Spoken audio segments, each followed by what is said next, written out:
Welcome, ladies and gentlemen. This is Austin here with StarCraft 2 commentary number 6. And the last time I actually said it was number 4, but it was commentary number 5, of course, Legendary Edition, 2v2. And I realized in watching my videos that I have not done a 1v1 in ages. And of course, it is the holidays, for me at least, and I've not casted a replay since the 24th, so it's been quite a while. It's the 2nd of January as I cast this. And I haven't played much StarCraft over these holidays, as I did pledge. A couple things did limit me from this, just building some massive LEGO Star Wars sets. I mean, who can resist, right? And I recently got into Chrono Trigger, probably my favorite RPG. This is a Super Nintendo game. I've really been enjoying that, so not much time for StarCraft. And I figured I'd do this commentary just as a last commentary before I send in my laptop, which has been acting up as I press the keys M, N, J, and U. I have a Lenovo IdeaPad Wi-Fi 60p, and that is common for my model, so I will send it in a little later this week, and hopefully have it back in a couple days. Apparently their customer support is very fast, and of course Zapper gracefully sent this in to me, and we can thank him. He is our red Terran here at the top left. Not sure what this map is, actually. I do forget. I'll post it in the description section. And so thank you to Zapper for sending this in, and Zion, our 2v2 partner with Zapper in that last replay, he did pledge to send in replays of his own from now on, so hopefully we'll see some more replays from him as well. And so I will probably, you'll scarcely see me playing. And so of course Rthrberunnin is our blue Terran at the top right here of unknown map, and I'll just say, yeah, I could just say Runnin actually, because Rthrberunnin or Rthrberunnin it's a little more difficult. And so right now we're just observing our two players as they get underway traditionally. Nice wall here from Rthrberunnin. I'm not sure. I actually, on second thought, the name could work. I'll have to try it. And so it looks, yeah, that wall is quite sturdy. And Zapper, he's got this barracks and two lowered supply depots next to his command center. I apologize if there's a slight lag. It's a little choppy. I'm not sure why. This i7 and 4 gigs of RAM are having a little bit of trouble handling this high quality StarCraft and FRAP, so I may lower the quality to medium if this lag gets seriously bad, though I do hope it wouldn't. And here is Rthrberunnin just scouting, and Zapper as well. And we have simply barracks, a non-traditional wall for Zapper, so as I said, I'm not sure why he would do that, and a very traditional wall from Rthrberunnin. And Zapper maintaining a 4 population lead here, so he is a little better off with his worker production. And we've got this early orbital from, yes, this very early orbital from Rthrberunnin, and not an orbital from Zapper yet. And so he will have some scans at the ready. And here he is scouting and being attacked by Zapper Scout. The final showdown. That is not the song, but I figured we could set out a little bit of an epic tune. Here's the factory from Zapper, and nothing from Rthrberunnin. And so, as we saw in our last game, if you haven't seen it, stop watching this video right now and head back and watch that video. It is worth every minute of the 34 minutes, and it took me 3 re-uploads to get it up. Actually casted it on the 24th and managed to upload it on the 31st of December 2011, and so it was quite a hassle. It took me a long time. It was a massive video, 1.88 gigabytes, and in high quality it just took so long to upload, and sometimes processing would fail. I think YouTube was acting up, as a lot of people had that issue, so thankfully YouTube decided to give in and accept its epicness, so please do watch that. But anyway, in that last video, watch it now, remember, do not spoil the 34 minutes of awesomeness. And so Zapper went to a double factory Thor and 1 reactor Hellion factory in a 2v2 alongside Zion against Papercut and Koa. I actually remember these names because I just finished watching the video before I casted this. And his partner left the game after a failed push on his part, Zion, of course, and so he GG'd and left, and Zapper was left alone for 10 minutes of a 41-minute game, and he won with this double factory Thor strategy. And so here is a 1-1-1 and now a double starport for Rthrberunnin. So we could see double starport Banshees perhaps, but no tech labs anywhere. So he's going straight to the starport, but if he's looking for cloaked Banshees right away as a harass. Oh, here's the tech lab, so I'm not sure if this is actually going for this is actually supporting the factory, if it was going to lift one of these off. He should actually build a tech lab here, and then lift them off and send this here, and then this here if he's going for Cloaked Banshees, but that's only an assumption. And so here is an armory immediately for Zapper, and so he's probably looking for some early tech. He's got the tech lab, so probably Thors, actually. I can imagine him going for Thors. So this second consecutive game of Zappers, we may observe some Thors. And so this will actually be a pretty neat contrast. So Rthrberunnin, instead of taking the shortcut of lifting off, just has these two starports, and he's going for double tech labs, so probably cloaked Banshees, and there they are, Banshees in production. So this is going to be a neat showdown, because these Thors have an excellent air attack, anti-air attack, yet, and I like this nice little line of Zapper's Marines, by the way, the Thors have an excellent anti-air attack, yet Zapper, oh, he has an orbital now, okay, but I saw in the last game, I'm not sure if you guys remember, I believe it was Paper Cut was against Zapper with almost 200 population Banshees, and 3 Thors of Zappers at 3-3 were surrounded, and they fired their anti-air missiles and were able to take out this massive amount of Banshees, almost 200 population, and they just all fell, and I remember I was just in shock. Let's see if Zapper scanned the starport. No, so he's building a missile turret, smartly so, near his mineral line, yet he has not scanned the starport yet, so he's going for a small push with, no, not a small push, he's just got this one Thor, and nothing in production at the armory, and so we have this cloak and multiple Banshees in production for Rthrberunnin, and a bad scan there from Zapper, unlucky at least, he sees nothing.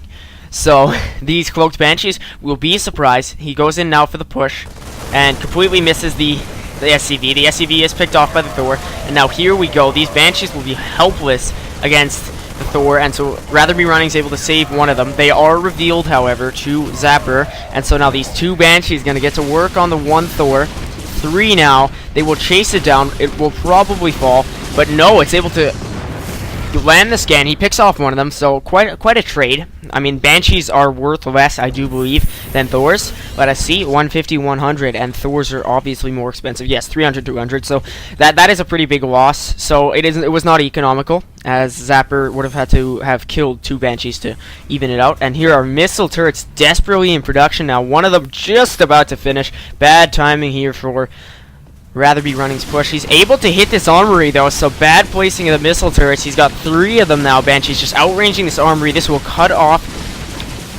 weapons upgrades on Zapper's Thors. He's immediately getting to another command center, more missile turrets, not well spread throughout his base, however. He's got 2 too close to one another, and so quickly Rthrberunnin's Banshees hit, one of them falls, so he's going to lose that. He's got to watch his harassment and how he moves about and micros his Banshees. So he's got 2 more in production.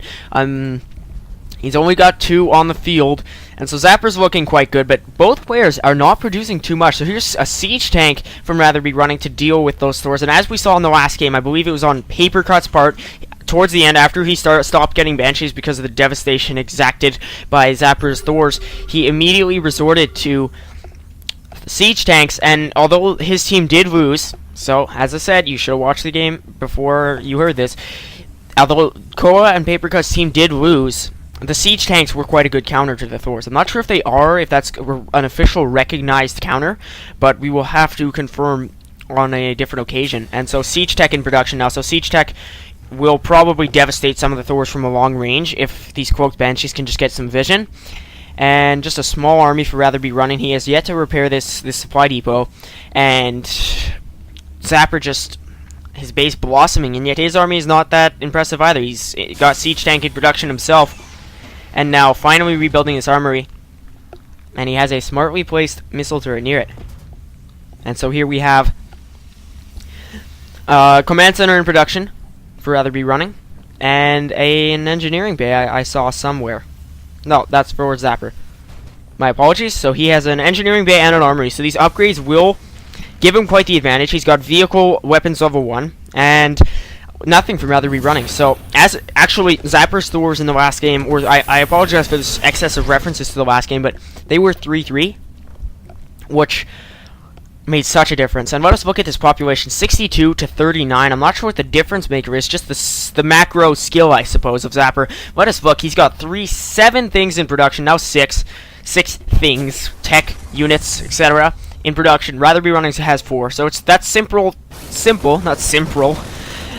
That is simple micro and gameplay, and here are these siege tanks just gonna blast a hole right through Zapper's forces, and if this one can last last one more shot. He does, and he's able to just do a ton of damage to Rthrberunnin. And so now Rthrberunning's at this moment, actually, Rthrberunnin would rather be running. I apologize for that cheesy joke, but he has very little forces to deal with Zapper's counterattack push. He actually has 4 Banshees. I did not see these, so they must have taken a little bit of damage as they look quite banged up. Zapper actually has a Hellion. He must have built a reactor factory, did he? I do not believe so. He just must have pushed out just this one Hellion. He now has it on a ramp here. And Rthrberunnin pulls back to his base. Not sure why he's still cloaked though, losing a lot of energy. So Zapper here, smart. Not exactly a smart choke, as he's not containing his opponent. Rthrberunnin does have not entirely operable base. The best thing he could do at this point is hotkey his bases together, and then set a rally point here and have at least some workers moving out. I do apologize for my voice faltering, as I have some. I had friends over for the majority of the day. We enjoyed a 4-player Castle Crashers adventure. Please check out that game if you have not. It is an awesome beat 'em up from the Behemoth on PSN and Xbox Live Arcade. Truly amazing. And here's a Raven from Rthrberunnin. I'm not sure why he'd actually want this. It should be au contraire, where Zapper would want it. And he actually has a sensor tower. We seldom see these in play, but I suppose it would tell him if there's an impending harass. And just a nice spread of his workers from his expansion and natural. Finally, we've got a mule for Rthrberunnin, but his eco in general is only half of what Zapper's is. He's not even contained, and yet he has 39 population to Zapper's 81. So I have to say, not to be arrogant, but Zapper is clearly the favorite to take this one, as 81 population to Rthrberunnin plus 40. Just sheer firepower gives him this advantage. So unless Rthrberunnin can turn it around in the form of a Banshee harass, this could be looking grim for him, as we are 16 minutes and 22 seconds into this game. And I'm not sure I specified in the last one, but StarCraft minutes are slightly faster than human minutes. So the 41-minute replay translated into 34 human minutes on the actual video. I'm not sure if I specified, but I do wonder why they would Blizzard would make it like that, although I believe it is because the replay speed is at faster and the game speed was originally at faster, so normal is when they measure the human seconds. So 83 population to Rthrberunnin's 53. He is actually caught up, and now he has, I'm not really sure how to judge this. He's just got simple Marines and 1 siege tank, so nothing to really respond to these 3 Thors, a random SCV, and some tanks with siege tech. And so here will come the glorious push. 53 out of 54 population for Rthrberunnin, and he's got Thors of his own. So here we go. This wall just proving to be an uphill battle, and wow, Banshee's getting eradicated quickly by Zapper's forces. His medevac gonna fly across perilously and be destroyed. And Rthrberunnin is actually not abruptly. My tongue is getting a little twisted, has left the game, and so that is it. That is our replay. Thank you to Zapper for sending it in. Total of 18 minutes and 1 second, and so definitely nowhere near the previous game in terms of length, but it was rather high quality. A solid game on Rthrberunning's part. Just general macro can be improved upon. He had very few SCVs at his natural, and just not even that many on his main, and so we have just this excess from Zapper. And let us look at the economy. 1955 at 599 to 503 and 541 in terms of mineral and gas respectively, and the population, of course, Zapper was able to get ahead almost double throughout the entire game. So well played by Zapper. A good game on both parts, and Zapper actually controlling the Zolnaga division, which can be crucial, as I explained in the previous replay. So I'll see you next time, hopefully with another sent-in replay. Never do forget, you can send any of your notable replays to aust77, AUST77SC at gmail.com, and I will be glad to cast them. And so I will see you next time. This has been episode 6. This is Austin signing off. Goodbye.